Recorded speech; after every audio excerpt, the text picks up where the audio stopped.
paper has actually been published. It's been published not too long ago, a couple of months ago, in a 65-pound continuum book. So I felt like I had one last shot at presenting it because nobody spends 65 pounds on a continuum book usually.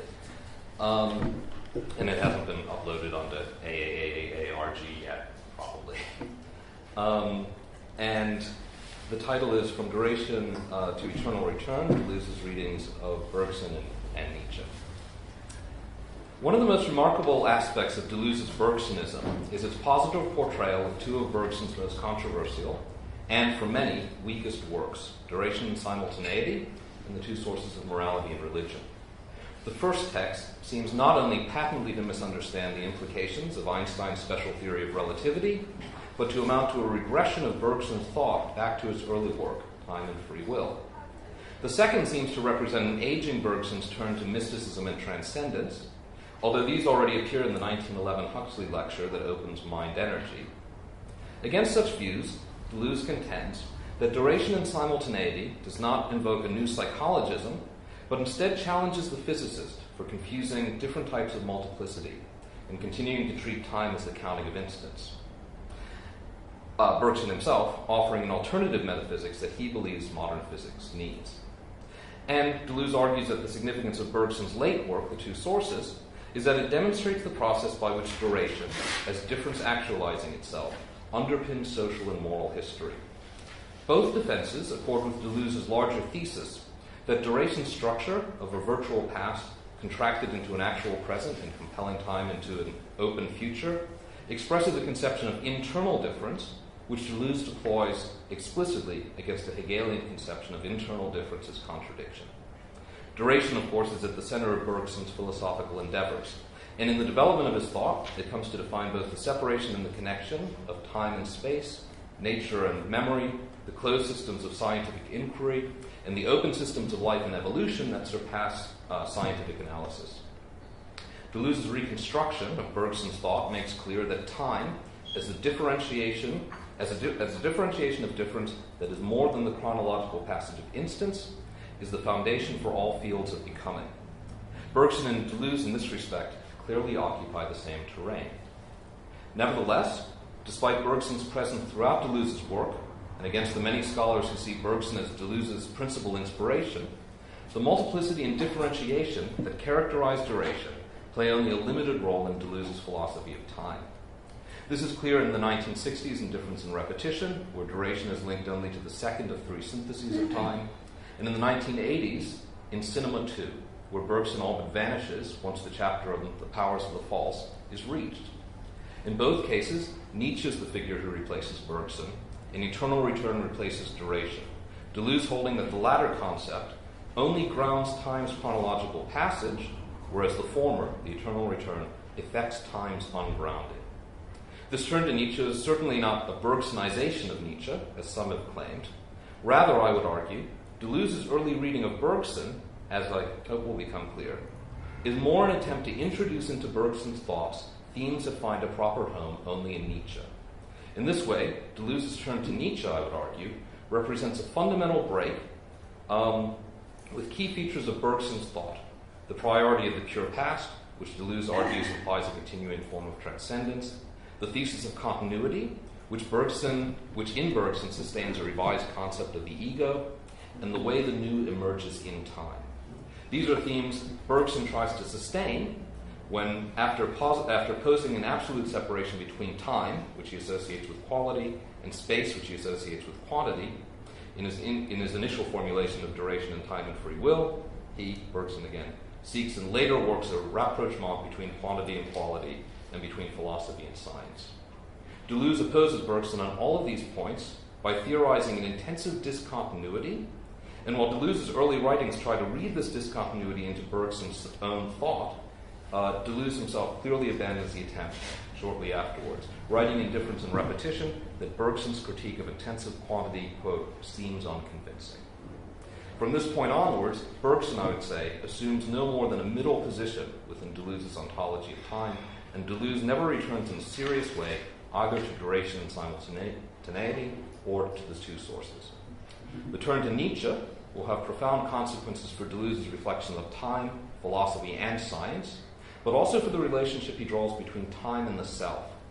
Time, for Deleuze, when he turns to Nietzsche, no longer sustains an ego that changes but endures, but instead it becomes the time of a fractured ego and a self that is out of sync with itself, but that also overcomes itself. That's the ethical aspect, which also leads Deleuze from Bergson to Nietzsche.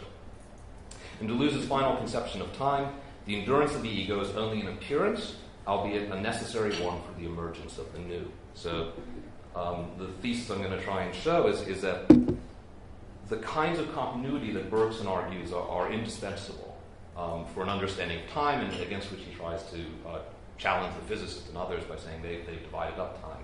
That continuity exists as simulation, or it exists as appearance, or it has a reality to it, but it's a reality that floats on the surface of a disjunction or a discontinuity that is not that Deleuze unsuccessfully tries to read into Bergson, eventually leaves that behind and goes to Nietzsche.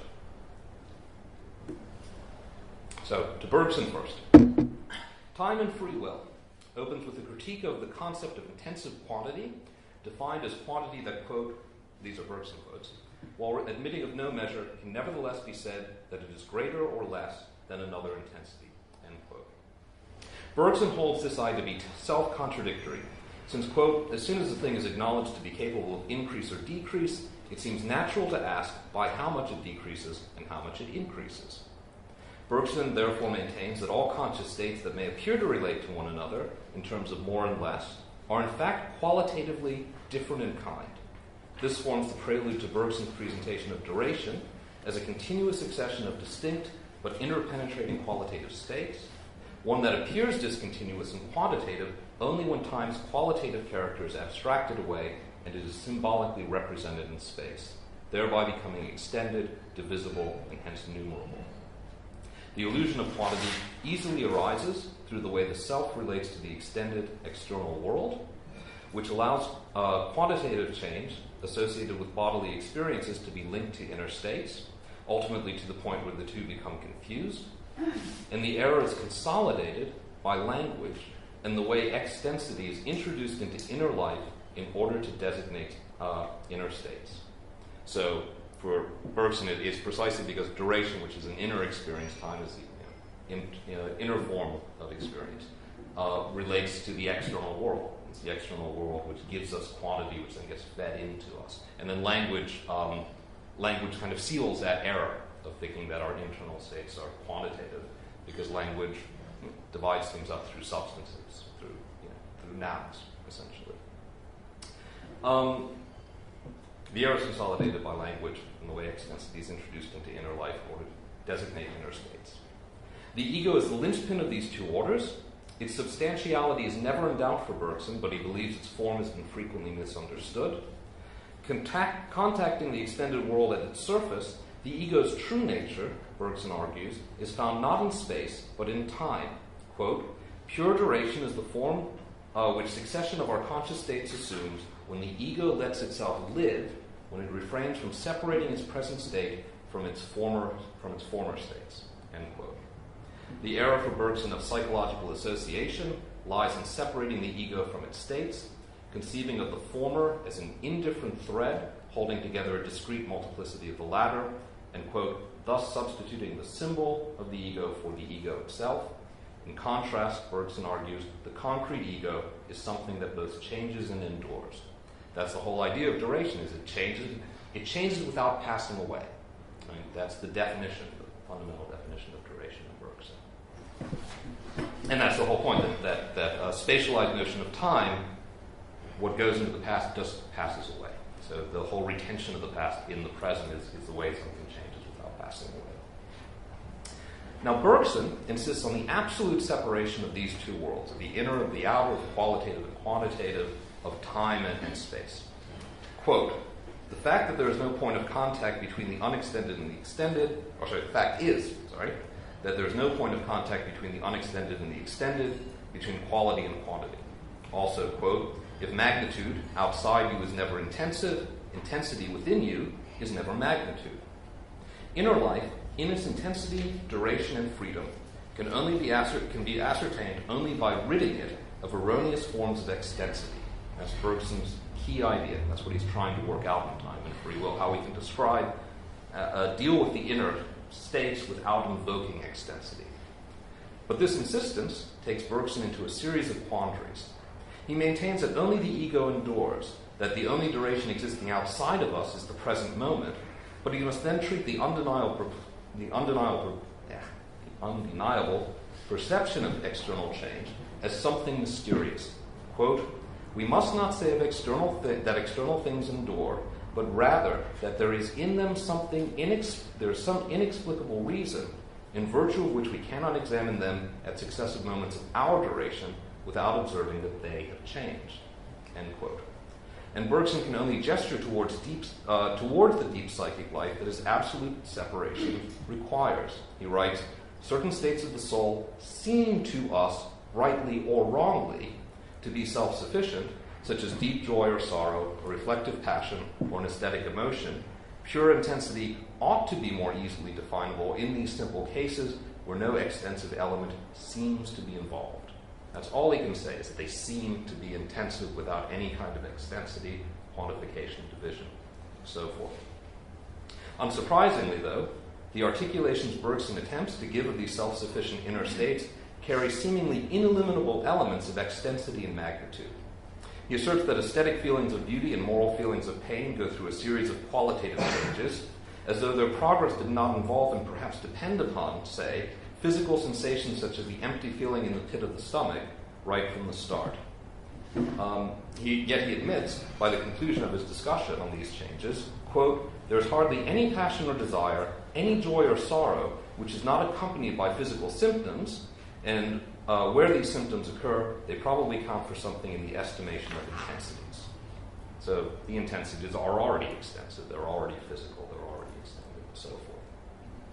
Addressing affective sensations of pleasure and pain, Bergson simply asserts, without further justification, that while the succession seems to become greater as more and more parts of the body are involved and in sympathy with the affected part, this is preceded by a purely qualitative series of changes. So as I'm trying to hold up something, and I'm using more and more of my body, right, and it's feeling heavier and heavier and harder, that the quantitative difference, the fact that it gets more and more of a struggle, that Bergson says involves, is simply because more and more parts of my body are involved in struggling to hold this thing up, right, as I tire and so forth. And then he just asserts, and he never provides an argument for this, that before those extended quantitative, measurable changes take place, there's a series of qualitative changes. He just asserts it, he never argues for it. He never provides an argument for it. Perhaps nowhere are intensive feelings mixed more obviously with extensive elements than in Bergson's frequent use of simple motion to illustrate duration and its continuity. His favorite example is lifting your hand. Right? Since, despite Bergson's insistence that such movement, being successive, is durational, it is also clearly visual and hence extended. And Russell, in this respect, is quite correct, I'd argue, contra many of today's Bergson interpreters, in saying that Bergson's thought is articulated primarily through visual images. Keith Ansel Pearson's book makes the argument that it's primarily through sound, and that's simply not the case. Anyway, go on. Ultimately, Bergson can sustain the separation of quantity and quality only by invoking a crude idealism. He declares, for example, that, quote, "Sound would remain pure quality if we did not bring with it, if we did not bring in a muscular effort which produces it, or the vibrations with it which explain it, as though sound were anything other than a vibration." So what does it say? Sound is qualitative, as long as we get rid of the vibrations that are sound, right? It's the same mistake, same error that Nietzsche identifies in thinking that lightning is something distinct from its flash, and in fact it's the same error that Bergson finds with the associationists. It's the error of dividing the ego from its states. So that's time and free will. Bergson later retreats from this absolute separation of quantity and quality in favor of a reconciliation between them. An obvious route is available, a synthesis a la Hegel, that based on how a sufficient change in quantity yields a change in quality, reunifies the two in the concept of measure. So there is, previous to that, a way of linking, synthesizing quantity and quality in measure. Such a resolution, however, would be quite clearly anathema to Bergson. It would also significantly lessen his value to Deleuze. Bergson, therefore, pursues two other interrelated paths. In the first, initially formulating in Matter and Memory, Bergson holds that science can move closer to consciousness and life by going beyond the mechanistic abstractions that deny movement its unity, indivisibility, and qualitative heterogeneity, and he praises modern physics for doing just this by treating the universe in terms of forces rather than atoms, thereby rediscovering the continuity of space. The worlds of internal duration and external space and movement may still be irreducible, and the translation of one into the other still an enigma, but this is the case only, quote, between quality on the one hand and pure quantity on the other, end quote. This opens the way for Bergson to ask whether, quote, real movements present merely differences in quantity, or are they not quality itself vibrating, so to speak, internally and beating time for its own existence through an often incalculable number of moments, end quote. Bergson's answer is that the continuous flow of qualitative sensations in consciousness and of extended movements occurring in space can both be seen to involve the contraction of innumerable vibrations. The way modern physics and energetics dissolves the atom into wavelengths and frequencies of force thus provides the common denominator for the distinct worlds of consciousness and matter, ensuring, Bergson writes, that, quote, we grasp in perception at one and the same time a state of our consciousness and a reality independent of us. So this is the way in which Bergson at one point seems to think that science moves closer to life, right? to a possibility of grasping life, of communicating with life, by thinking of the world in terms of forces and vibrations and so forth, rather than atoms discretely, or chunks of matter discretely interacting in space.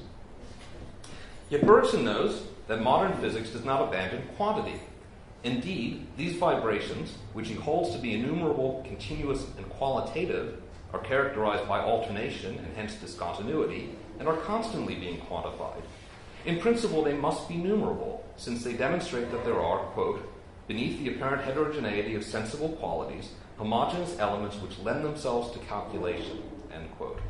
But Bergson maintains, carrying forward an argument from time and free will, that the actual calculation of these vibrations presupposes a consciousness with the quality of duration adequate to the task of tallying them. Having suggested that duration might be vibration, that's the earlier quote, that real movements are vibrating, so to speak, internally and beating time with their own existence, duration now becomes the ground for the vibrations to have reality.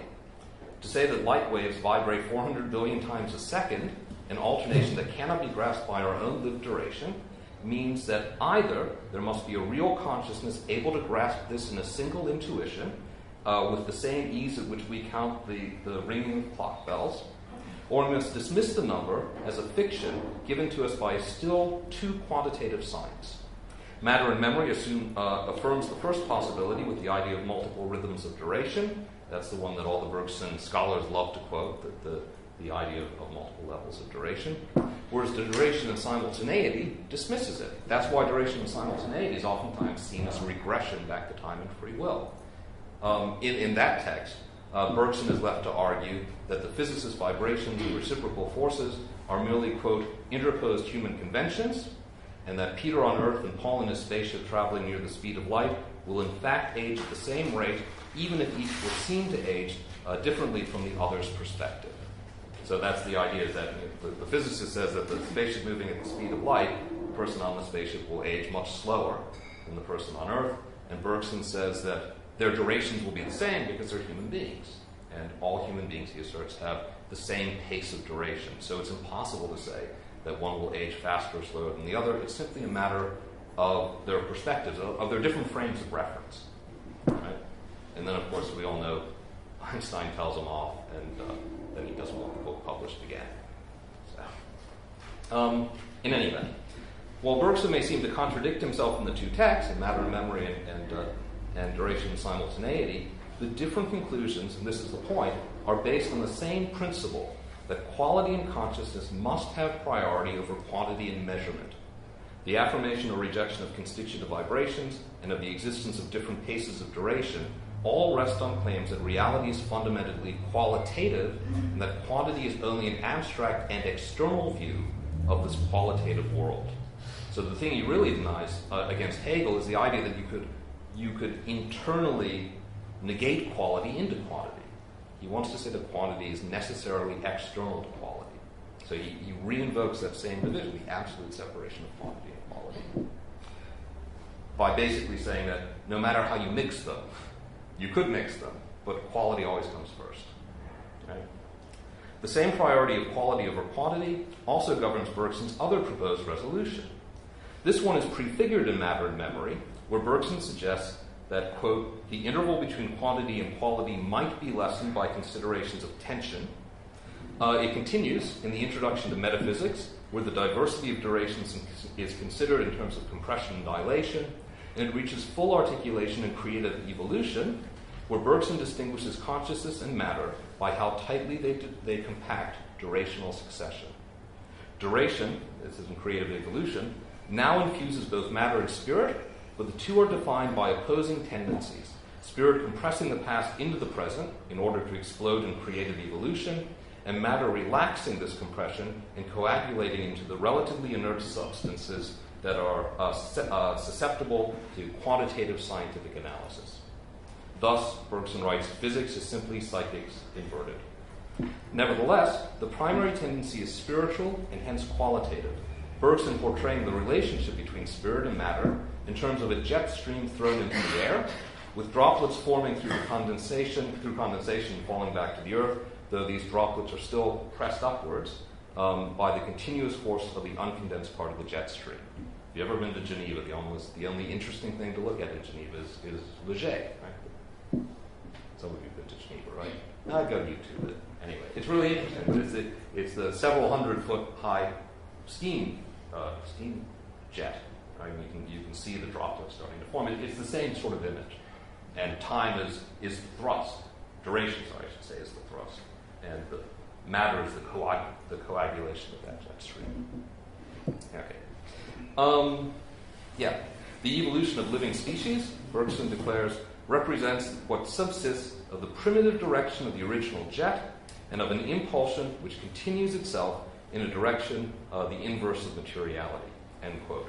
Thus, even though the genesis of intelligence and matter are inseparable, the former retains priority over the latter. And again, quality retains priority over quantity, duration over matter, time over space. Ironically then, while physics seems to have moved closer to life in matter and memory, in creative evolution, Bergson holds that positive science in principle bears on reality only, quote, provided it does not overstep the limits of its own domain, which is inert matter. All right. All of this undercuts Deleuze's claims that Bergson's critique of intensity in time and free will is ambiguous and not necessarily even directed at intensive quantity as such. That for Bergson of matter and memory, Deleuze writes, there are numbers enclosed in qualities, intensities included in duration, and that, quote, one of Bergson's most curious ideas is that difference itself has a number, a virtual number, a sort of numbering number. That's the Bergson conception of difference essay and also the Bergsonism book, where those claims are made. Deleuze's early readings of Bergson tried to save his philosophy from self-contradiction by distinguishing its methodological and ontological aspects. Bergson's method, he argues, isolates time and space by insisting on their differences in kind, establishing a strict dualism between the two. Bergson's ontology, on the other hand, relates time and space in terms of different tendencies to contract and relax, duration contracting itself into itself, all levels, and thus accounting for the genesis of both time and space. But this ontological unity, Deleuze argues, remains virtual and only potentially numerable. Invoking the virtual in this way, Deleuze contends that quantity is indeed reintroduced into quality, not in terms of numerically distinct differences of degree, which Bergson always criticizes, but rather as degrees of difference, that is to say, degrees of more and less, where number is not discrete but virtual. These differences of degree differentiate the levels of duration and distinguish time and space, all within the same ontological monism. That's Deleuze's reading of Bergson. This methodological versus ontological division may answer some apparent contradictions in Bergson's thought, but whether intensive quantity really reemerges in Bergson is another matter. That Bergson himself does not recognize such a move is evidenced by the paucity of textual evidence that Deleuze can muster to demonstrate it. We all know that Deleuze has the little way in which he takes license at some point with the thinker. This is the point he takes it with Bergson. He never provides textual evidence to show that quantity is reintroduced into quality. Right? None is cited in the key pages that advance this position in Bergsonism. In the English translation, that's pages 91 to 94. In Bergson's conception of difference, Deleuze partially quotes a passage in The Creative Mind where Bergson states that physics is, quote, more and more clearly revealing to us differences in number behind our distinctions in quality. But that's just a partial quote, it's just a fragment. An examination of Bergson's full text shows that this point that he makes applies only, quote, to the world of inert matter, not to the world of life, and it remains dependent on, quote, a choice of a certain order of greatness for condensation, end quote, that consciousness realizes when it contracts material vibrations to grasp these qualities in a perception. Moreover, Bergson's peculiar stance in modern science, which we've already discussed, surely indicates that if Deleuze is right in saying that Bergson's philosophy, quote, triumphs in a cosmology where everything is change intention and nothing else, end quote, it remains very different from the measurable change intention of modern physics. Indeed, Bergson's own words indicate that despite his terminology of contraction and relaxation, of more and less, which he uses to describe differences within duration and to define the difference between spirit and matter, he, Bergson, continues to consider these differences not to be quantitative, even in a virtual or intensive sense, but rather qualitative. Thus, the passage Deleuze quotes from the Introduction to Metaphysics of Creative Mind, where Bergson speaks of a continuous multiplicity of durations above and below human duration, are followed a few pages later in Bergson's text by a dismissal of infinitesimal calculus as a science of symbols and magnitudes, and a call for metaphysics, quote, to operate differentiations and qualitative integrations. He never defines what this qualitative integration is, but it's clearly not the calculus. Right? The calculus remains numerical and so on, and symbolic. Now, Bergson would be correct to worry that a reintroduction of quantity, even as virtual quantity, would undermine key aspects of his philosophy. It implies a fundamentally different relationship not only between metaphysics and science, or ontology and science, but between time and the self. In Deleuze's turn from Bergson, intensive discontinuity, or the irrational cut, as he uses in the cinema books, introduces a time that is the fractured and discontinuous structure of the aborted cogito. Deleuze is certainly able to identify in Bergson's thoughts all the major ideas in his own philosophy of time. It would just be foolish to say that you couldn't find, at the very least, the vocabulary of Deleuze's thought in Bergson's text. He does find something there. But in his engagements with Nietzsche, I'd argue, each of these elements that he finds in Bergson gets fundamentally transformed, and it's simply no longer Bergson. Okay. So we're off Bergson for now. We're on to Nietzsche. Nietzsche shares Bergson's view of the deep flaws of the mechanistic conception of the world. Seeking purely quantitative analyses of phenomena, it can only describe the world, not know it, and even this depends on fanciful essentialist assumptions that posit the atom as the seat of motion and accept the sense prejudice of motion in empty space. And further, mechanism ascribes, without demonstration or justification, mysterious powers of attraction and repulsion to independently existing material entities. The whole argument is that the mechanistic idea of the world, dividing the world up into atoms, can't explain their connections, their actions at a distance. Right? So Deleuze, in the beginning of Nietzsche's philosophy, would make the argument that none of this makes any sense unless we translate atoms into forces. On the one hand, Deleuze points out Nietzsche's critique of atomism, which I should have just gone on with the paper, which, quote, consists in showing that atomism attempts to impart to matter an essential plurality and distance, which in fact only belong to force, end quote, conceives of force as essentially relational. The essence of force, Deleuze writes, is the relation of force with force. On the other hand, removing the fiction of the atom is insufficient because mechanism's purely quantitative determination of forces still remains abstract, incomplete, and ambiguous. So it's not enough to just replace atoms with forces.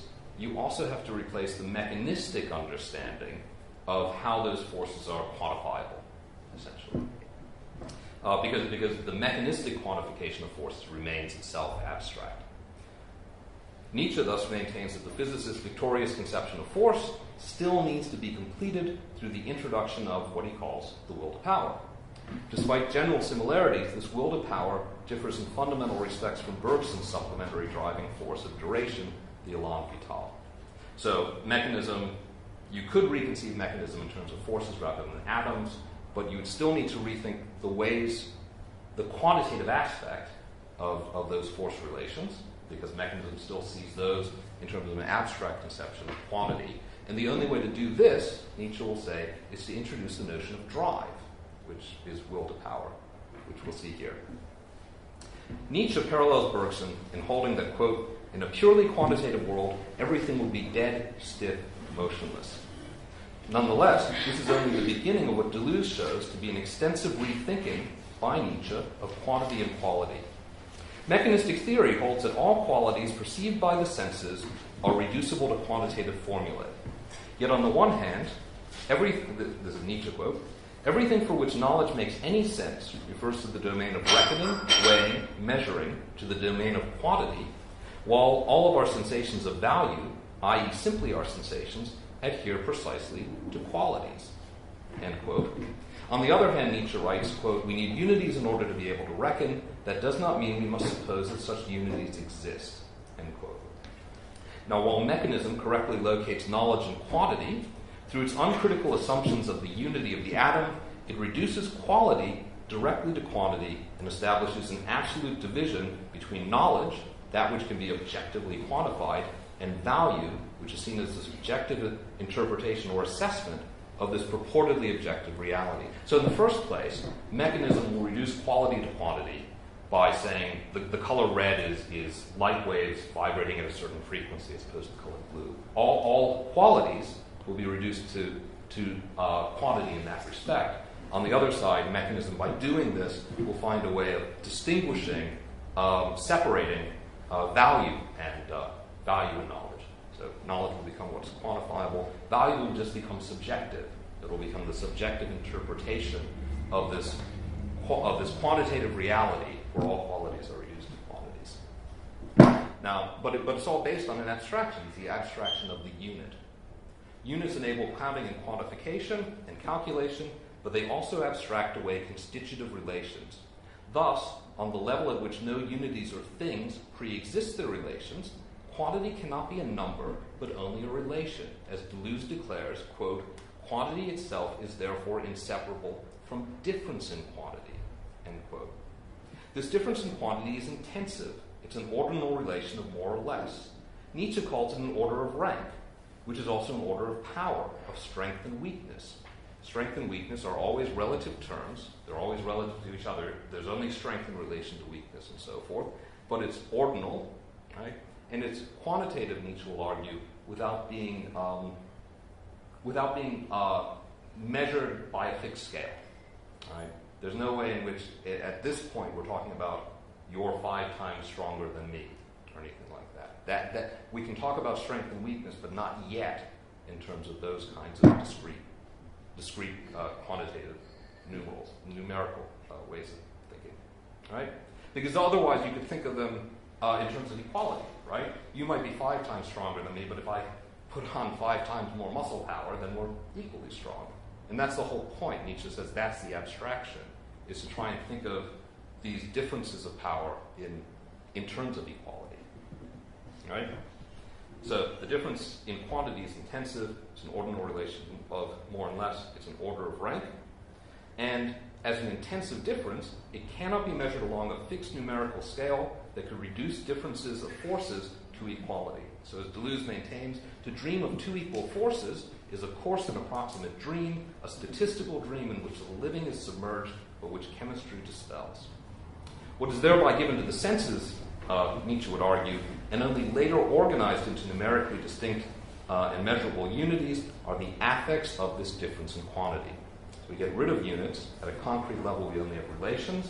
There is still affect involved in this, because there are relations, so therefore there are affects. It's only it's only subsequently that those affects get organized into units that we then count. Right? So, I hope that makes sense. It's recorded in case it doesn't. Oh yeah, and it's published as well. However, although the world of forces is one of differences in quantity, Nietzsche maintains that this qualitative difference is never experienced as such, but is instead felt in terms of quality.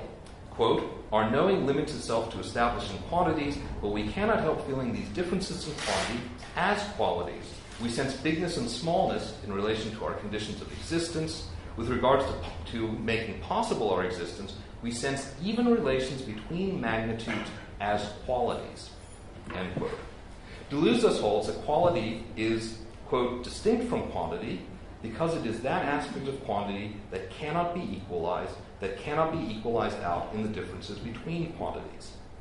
Qualities are therefore heterogeneous, just like forceful differences in quantity, but while qualities are entirely a matter of perspective, they are not merely subjective interpretations of an independent quantitative reality. The link between quality and difference in quantity thereby subverts mechanisms of partitioning of knowledge and value. Values may not be reduced to fixed quantities, but they remain immanent to the domain of quantity, since values refer to power relations and are constituted so as to be, quote, our perspective truths which belong to us alone and can by no means be known. Consequently, Nietzsche concludes the reduction of all qualities to quantities is nonsense. What appears is that one accompanies the other, an analogy. Now, once mechanisms' abstractions of unity and numerical quantity are eliminated, Nietzsche holds, quote, no things remain, but only dynamic quanta, in a relation of tension to all other dynamic quanta. Their essence lies in their relation to all other quanta, in their effect upon the same, end quote. But if the connection between difference and quantity and the feeling of quality is accepted, then the will to power must be acknowledged simply because, quote, mere variations of power could not feel themselves to be such. There must be present something that wants to grow and interprets the value of whatever else wants to grow. So once we've eliminated bodies and replaced them with forces, and once we've seen that forces are always in relations of tension and there can never be equality between them because that reintroduces an abstraction, there still remains the question of how drive occurs, how change occurs, because mere variations of power cannot feel themselves to be such. So the will to power becomes the necessary supplement to explain how the becoming occurs. And maybe the best way of thinking about it is the same thing that Freud says about the drives in the unconscious. Right? The drives, he says, are myths. The drives are myths. But then Lacan, in the Four Fundamental Concepts, he makes the point. Before he says they're myths, he says they're conventions. The drives for Freud are the conventions to explain phenomena that we couldn't explain any other way. The phenomena of how I'm driven to do something, to be, how I'm driven to chew on, as you might be able to see, to chew on the end of my pen. I have an oral drive. All right, it's hard to. It's a necessary convention to explain those kinds of things. So, in a similar sense, the will to power is the same kind of thing. All right. What this means is that the will to power is, quote, not a being, not a becoming, but a pathos, the most elemental fact from which a becoming and affecting emerge, end quote. And the various meanings of the Greek pathos, occasion, event, passion, suffering, and destiny, those are the ones that Kaufman provides as the definitions of pathos in the big Nietzsche book. All of those meanings are significant. The will to power arises in the event of clashing forces, and indeed is nothing but this clash. Nietzsche writes, the degree of resistance and the degree of superior power, this is the question in every event. It is an affect or feeling of power that is inseparable from the clash and defines a perspective that it carries forward. This is the point. no force could be or become without this feeling of power and the non-subjective compulsion to discharge itself. And this discharge is governed by a principle that each force is what it is by virtue of its relations to all other forces, expressing itself so that its feeling of power can be satisfied. Right? And in the end, it's just, to return to the psychoanalytical example, the drive, the satisfaction of the drive, it doesn't have a telos, it doesn't have a point to it. When I chew on my pen, that's my oral drive. I could also chew on food, but the drive is independent of any need such as hunger or such as thirst. It's just that compulsion, right? And it can be satisfied by chewing on this, by chewing on my fingernails. Everybody's got one, right? By kissing, right? That's why we like to kiss. It's our oral drive, right? I hope so. We do all like to kiss, right? All right. But without asserting that there's this non-subjective drive, compulsion to discharge, and then for Freud, the pleasure principle is just satisfied by the discharge, right? It's not satisfied by eating food and then getting rid of my hunger. It's just satisfied by the chewing, right? The drive is satisfied just in that way. Anyhow, to get back to the paper, I really should move forward with the paper because I'm going to run out of time otherwise. No force could be or become without this feeling of power and the non-subjective compulsion to discharge itself, and this discharge is governed by the principle that each force, which is what it is by virtue of its relations to all other forces, expresses itself so that its feeling of power can be satisfied.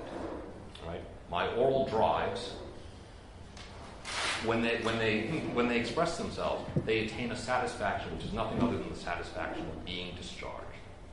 Right? Deleuze thus concludes that although the will to power emerges from clashing forces, it is also their genetic and creative element, both determining the difference in power between related forces and the corresponding active or reactive qualities of each force in the relationship. By the way, if I'm chewing on stuff, if my oral drive is dominant, it's affecting all of my other drives, right? It's carrying the rest of me along for the ride. It's carrying the multiplicity of my drives along for the ride. All right? I mean, I could also be scratching other parts of my body and do anything. I could also perform all of that up here, but I won't do that. But you can see that the idea is that one of the drives will take the rest of the drives along with it, and that will be the expression. Right? That will be the meaning that's carried forward by the dominance of one drive. Right? This is the way in which Freud and I think and Nietzsche really are close, although there's all these other ways in which they're not. All right? The will to power here, this is a Deleuze quote, the will to power here reveals its nature as a principle of the synthesis of forces. Right? The will to power is the synthesis of my different drives as I'm taken towards, reaching for the pen, picking it up, putting it in my mouth, chewing it, so on. Right? Principle of the synthesis of forces. This synthesis, which relates to time, forces pass through the same differences, or diversity is reproduced. End quote. In the terminology of difference and repetition, the will to power is the differentiator that relates different to difference without any mediation whatsoever by the identical, the similar, the analogous, or the opposed. When one drive takes the rest of me on the journey towards whatever it is, I'm not a unity in the sense of being a subject, right? But I'm an assemblage. What is an assemblage? It's a relation of different to different without any mediation whatsoever between the identical, similar, analogous, or opposed.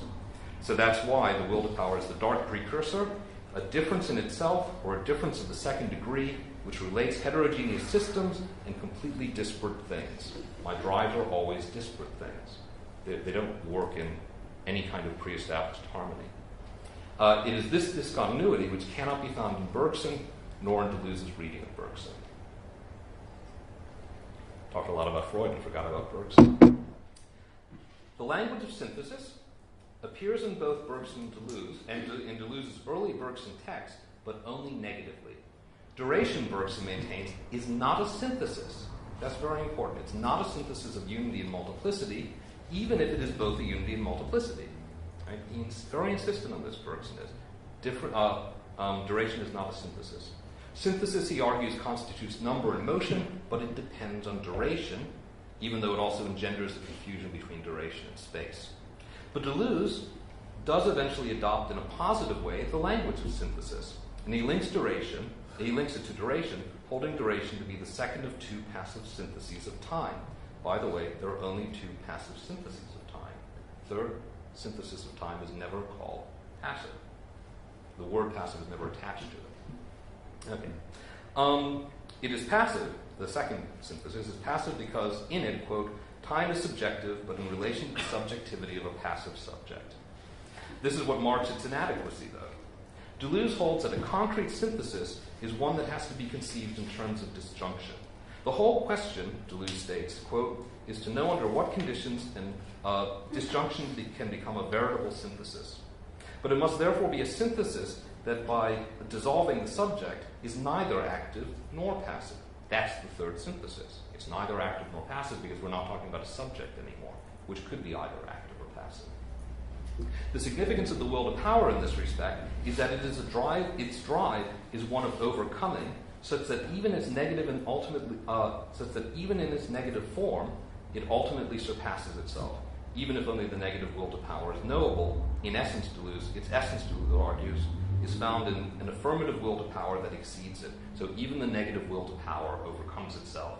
It peters itself out. That's the whole fourth, fifth, whichever chapter is in Nietzschean philosophy. In this way, the will to power's disjunctive synthesis breaks with Bergson's commitment to the ego's endurance and continuity. If endurance continues to appear, it is only as a surface effect of a foundational disjunction. But as a consequence of this, the emergence of the new goes hand in hand with the appearance of discontinuity.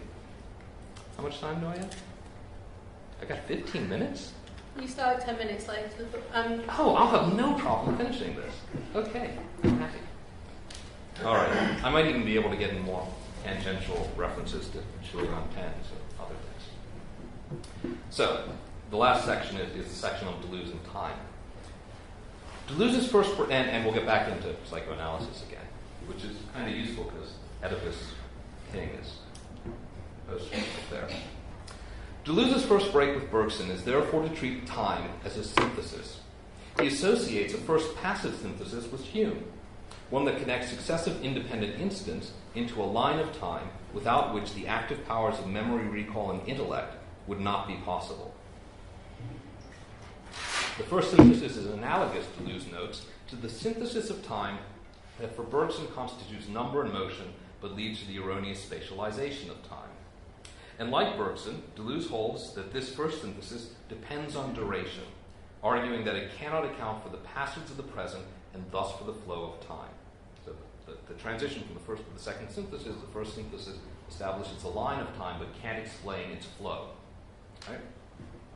The present's passage, Deleuze maintains, can only occur by virtue of the continuation and inherence of the past within it, so that each moment is both present and past at once.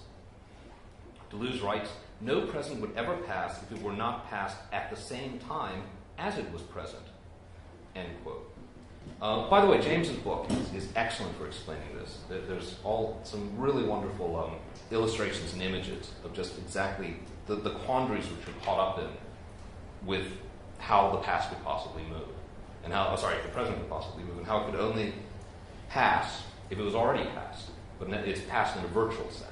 If it couldn't be, or at least virtually passed, the future would never come. It would engender the paradox of a future that could never arrive, and so on. So if you haven't read the book, it's a wonderful book, and this part is really a very special part of the book. No present would ever pass if it were not passed at the same time as it was present. Duration, as a synthesis of multiple layers of memory compressed into the present, thereby serves as the transcendental ground of time and its passage. Deleuze writes, the claim for the present is precisely that it passes, however, it is what causes the present to pass, that which is present and that to which present and habit belong, which is to be considered the ground of time. It is memory that grounds time. And of course, this is ontological memory. It's not subjective memory.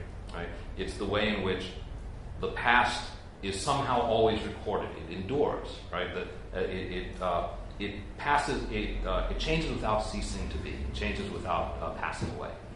Right? And that, for Bergson, is an ontological ordering. and therefore not psychological. So I could forget, but time would not forget, so to speak, what goes on. All right? Yeah. However, Deleuze continues, beyond the virtual inherence of the past and the present, duration introduces a dimension of pure past in which both past and present moments are, quote, two asymmetrical elements of the past as such. The pure or a priori past, which never passes, remains ever present but unrepresentable, and constitutes the milieu in which past presents are felt and recalled, and is the mechanism by which, quote, the entire past is conserved within itself. That's the ontological past, which is the condition for which I could recall any past that may remain in my head, right? So the psychological past will rest upon the ontological past, so to speak. Psychological memory and ontological memory. The form in which this pure past makes itself felt in the present is the form in which it is lived is reminiscence, quote, an involuntary memory, hence the subject is passive in relation to this memory, which differs in kind from any active synthesis associated with voluntary memory. We're never really in control of how we reminisce. We just fall into it, don't we?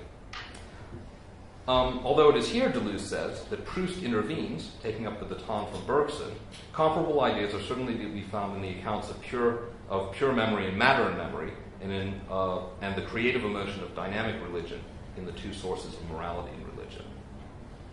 So the present is the most contracted form of this pure past, but between successive presents, each of which compresses and so repeats the entirety of its respective past, Deleuze writes there are, quote, unlocalizable connections, actions at a distance, systems of replay, resonance and echoes, objective chances, signs, and roles. So that, quote, however strong the incoherence of the possible opposition between successive presents, we have the impression that each one of them plays out the same life but at different levels. And this is going to be really where the break occurs, or part of the break occurs with Bergson, which is that Bergson wants to retain the notion of a self or an ego, right? And the way he does that is even though the cone is there and there are all those infinite layers, they play out the same life. So the real thing is, could they play out incompossible lives? That gets back to what we were discussing in the morning, right? Bergson can't think the incompossible within the past, or the present, or the future. But that's where we have to start thinking. Deleuze says that we're going to move beyond Bergson at this point. Duration thereby assures a repetition in which difference is included, but for Bergson, for Deleuze, this repetition does not engender the new. It retains the coherence and continuity of the ego, which Bergson explicitly intends. And the pure past functioning, as time's transcendental ground, retains a trace of transcendence. Having linked duration to Platonic reminiscence and Bergsonism, in difference and repetition, Deleuze identifies a pure past with Plato that is, quote, necessarily expressed in terms of a present as an ancient mythical present, end quote. This implies an equivocation in which the pure past transcends the world of representation and functions as, quote, the ground, the in itself, the noumenon, the form. However, it remains relative to the representation of ground. It is irreducible to the present and superior to representation, yet it serves only to render the representation of present circular or infinite. There's also a connection here with Lacan's notion of trauma. It's the trauma that never needs to have actually happened, but it provides the sense and the possibility of understanding my history, right? So it's the truth, and it has to be seen in the past, right? There's something about the structure of trauma for Lacan that I can only understand it as something I have gone through, right? Not something that's coming, not something that's untimely. It's always the past, even if it's a kind of Platonic past, right? It's the past that's outside of time, right? And that's the way in which it links to Platonic reminiscence. Because reminiscence in Plato doesn't lead you to a chronological past; it leads you to eternity. It leads you to the realm of the forms, which you were once in contact with before you were embodied, before you were in chronological time. All right. The transcendence of the past whereby it becomes the unrepresentable foundation of representation, suggests that Bergson does not so much overturn a linear chronological order of time as simply complicate it, introducing an unrepresentable dimension that is discontinuous with chronological order, but circumscribing this temporal discontinuity for the sake of knowledge. On the one hand, Deleuze argues, quote, the shortcomings of the ground is to remain relative to what it grounds, to borrow the characteristics of what it grounds, and to be proved by these, so that, quote, it remains, quote, a correlative representation, unquote.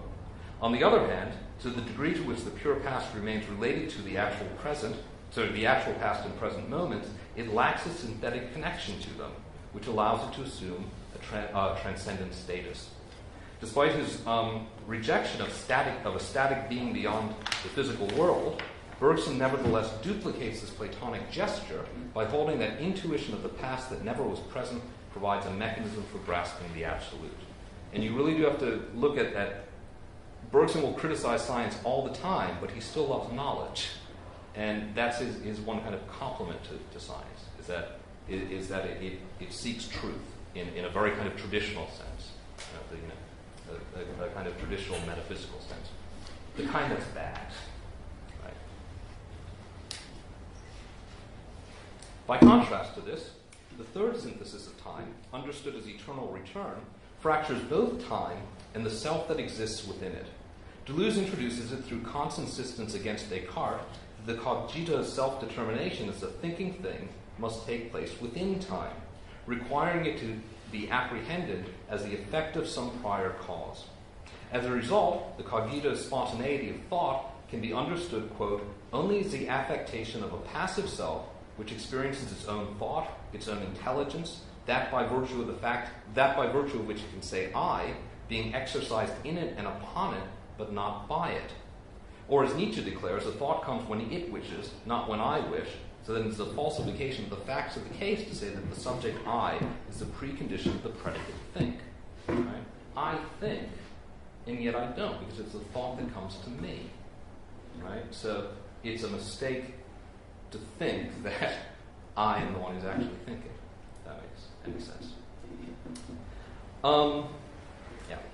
In this way, the ego is fractured by its own temporality, by its paradoxical status of being both inside and outside the chronological order of time. Instead of a self unified by the continuous succession and retention of the past, the eternal return posits a self as a disjunctive temporal synthesis, a relation of disparate differences brought together through a difference or differentiator, the will to power, that sustains its heterogeneity. The eternal return is therefore not simply a repetition or return of difference in time, a version that Deleuze sometimes offers when opposing standard readings of Nietzsche's doctrine as the endless recurrence of identical events. The eternal return cannot refer to a dissymmetry recurring in time, but must instead designate the dissymmetrical structure of time itself. The eternal return is an event, but it's not the event, as James was saying, it's not an event on time, on the series of time. It is the series. Right? The structure of eternal return for Deleuze, the structure of the event, involves at least two temporal series which are not successive but coexistent, which come together through a caesura, differentiator, or a dark precursor that circulates through them. No series serves as the foundation for the others, and the various series do not refer to the same subject, so that together they express a power of the false that is absent in Bergsonian duration, a power that, quote, poses the simultaneity of incompossible presence or the coexistence of not necessarily true pasts. That's in the Cinema book, by the way. Deleuze, in the Powers of the False chapter, Deleuze offers as an illustration, back in Difference and Repetition, a revised version of Freud's Oedipal story, in which the Oedipal trauma need not refer to a real childhood event, both separates and joins within the unconscious two sexual orders, one infantile and pregenital, one adult and genital. The orders have divergent body images in both real and imaginary objects of desire, memories of the past, and expectations of the future, and they are linked through an event expressed by the phallus, the signifier of the mysterious law of the father. Constituting the separate series through a radical break, the phallus cannot be localized within either series, but instead resides in the margins of each. But the phallus does not establish an identity between the two temporal series because it has no identity itself. It is thus univocal across the series, but this univocity is that of an enigma. The phallus therefore functions as a differentiator, connecting temporal series that are, quote, not distributed within the same subject, end quote. In place of a subject, then, is a self that is out of sync with itself, caught up in diverse lines of time, referring to different subjectivities within the same, not-so-unified being. In my unconscious, all of my selves, so to speak, which might be incompossible with each other, are resonating together at the same time. So there's my childhood self, which has a certain image of myself and of my adulthood, what my adulthood could be, right? My expectations of the future, of the adults that I already know. There's my adult self, right, which is also in my unconscious, which may have completely disparate understandings of the same figures. Could be they parental figures or friends or imaginary figures or what have you. And there might even be all sorts of others that never are lived as such, right? But they still exist in the unconscious, and they're all unified by the trauma, right? Because again, this is Deleuze in his psychoanalytical mode before Guattari gets to him, right, and moves him away from some of this stuff. The phallus therefore functions as a differentiator, connecting different temporal series that are not distributed within the same subject. In place of a subject, then, is a self that is out of sync with itself, caught up in diverse lines of time referring to different subjectivities within the same not-so-unified being. These disparate subjectivities are brought together by way of their repetition and resonance with each other, so that the adults we knew or expected to be as child subjects, Deleuze says, resonate in the unconscious with the adult subjects one is among other adults and children, and they communicate through a traumatic event that is never fully defined for or by any of them. This multiplicity may easily be effaced, and indeed it regularly is, leaving an apparently singular subject leading a single line of successive events. We still do think of ourselves as a single subject, even though we're a multiplicity of subjects relating to each other in this way. I think that's time. A few more questions. I got 2 minutes? Yeah. Okay. The enigma of the traumatic event may then appear as an original early childhood event that we later repeat well or badly, and that's Freud's frequent error with respect to the event. The point is that the event is the untimely element that crosses and connects the heterogeneous temporalities. Let me just skip that last part. Go to the eternal return itself. And this is just the last paragraph of the paper. I was almost at the last paragraph anyway. Because this gets to what James was talking about just at the end of his session. When realized in action, Deleuze holds, the third synthesis of time presents a temporal order in which, quote, this is the quote, the present is no more than an actor, an author, an agent destined to be effaced, while the past is no more than a condition operating by default, end quote. The past provides the default conditions for the act of overcoming, of willing the eternal return, but the performance of so great an act in the present requires the consolidation and unification of the ego around an ego ideal that makes it equal to the task. But while overcoming finds its origin in this unified ego, Deleuze argues, quote, the event and the act possess a secret coherence which excludes the self. They turn back against the self, which has become their equal, and smash it to pieces, as though the bearer of this new world were carried away and dispersed by the shock of the multiplicity to which it gives birth. What the self has become equal to is the unequal in itself. The overt form of willing the eternal return thus involves transforming every it was into thus I willed it, and finally into thus I will its eternal return. It thereby retains the appearance of circularity and continuity, but beneath this, it carries out a profound transmutation which dissolves the ego and opens the self to multiplicity. So the whole point is, I will its eternal return. I transform every it was into thus I willed, and then into I will its eternal return. But the whole point is, there never was an I that was doing this in the first place. So the transmutation comes through the whole eternal return itself. But the transmutation then is, I never was an I.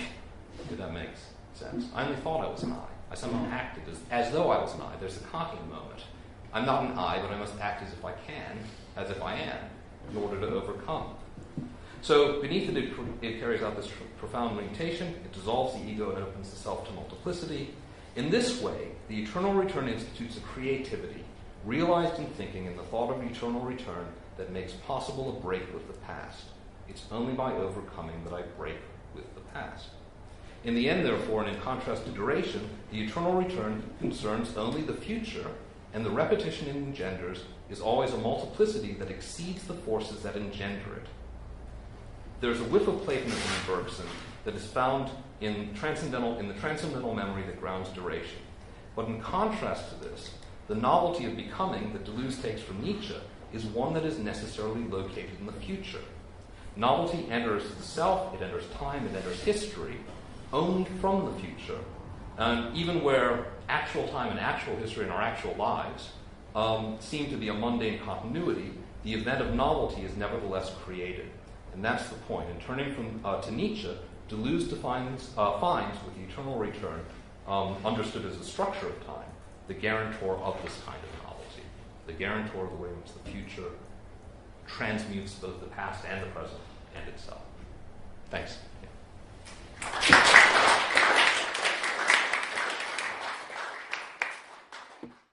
That opens mind energy.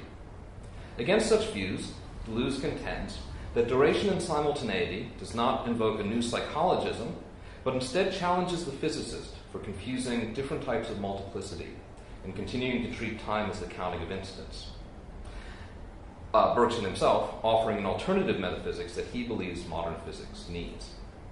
And Deleuze argues that the significance of Bergson's late work, The Two Sources, is that it demonstrates the process by which duration, as difference actualizing itself, underpins social and moral history. Both defenses accord with Deleuze's larger thesis that duration's structure of a virtual past contracted into an actual present and compelling time into an open future expresses a conception of internal difference, which Deleuze deploys explicitly against the Hegelian conception of internal difference as contradiction. Duration, of course, is at the center of Bergson's philosophical endeavors, and in the development of his thought, it comes to define both the separation and the connection of time and space, nature and memory, the closed systems of scientific inquiry, and the open systems of life and evolution that surpass scientific analysis. Deleuze's reconstruction of Bergson's thought makes clear that time, as a differentiation of difference that is more than the chronological passage of instants, is the foundation for all fields of becoming. Bergson and Deleuze, in this respect, clearly occupy the same terrain. Nevertheless, despite Bergson's presence throughout Deleuze's work, and against the many scholars who see Bergson as Deleuze's principal inspiration, the multiplicity and differentiation that characterize duration play only a limited role in Deleuze's philosophy of time. This is clear in the 1960s in Difference and Repetition, where duration is linked only to the second of three syntheses of time, and in the 1980s in Cinema 2, where Bergson all but vanishes once the chapter of The Powers of the False is reached. In both cases, Nietzsche is the figure who replaces Bergson, and eternal return replaces duration, Deleuze holding that the latter concept only grounds time's chronological passage, whereas the former, the eternal return, effects time's ungrounding. This turn to Nietzsche is certainly not a Bergsonization of Nietzsche, as some have claimed.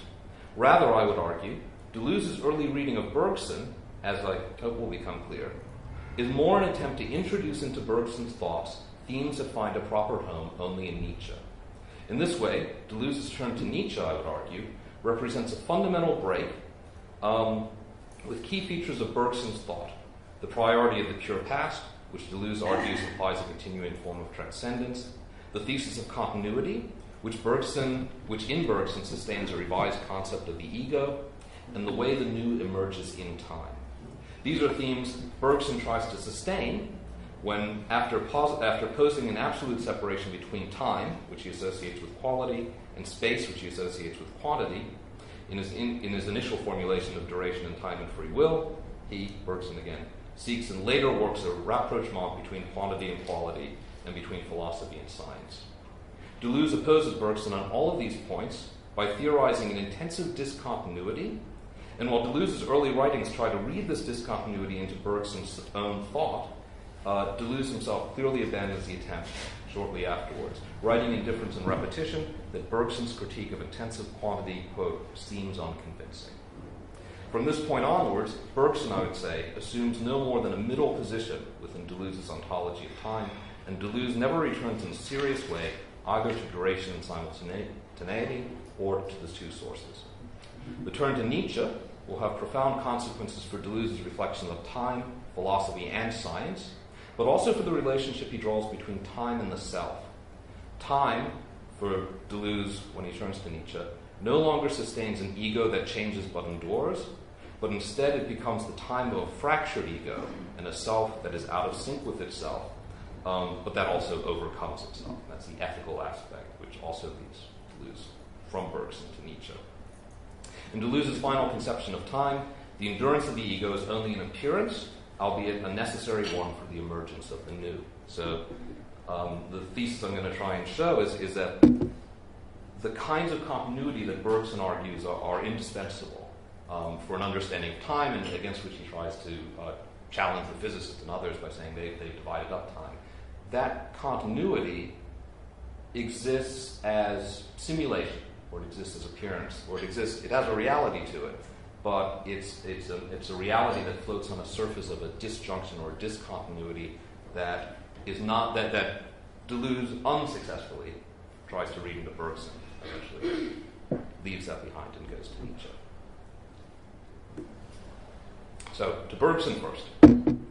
Time and Free Will opens with a critique of the concept of intensive quantity, defined as quantity that, quote, these are Bergson.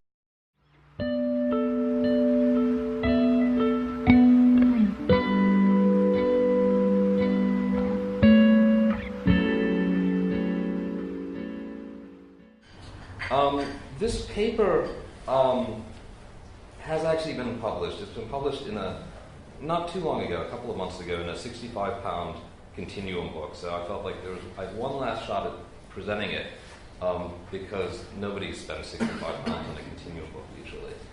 And it hasn't been uploaded onto AAAARG yet, probably. And the title is From Duration to Eternal Return, Deleuze's Readings of Bergson and Nietzsche.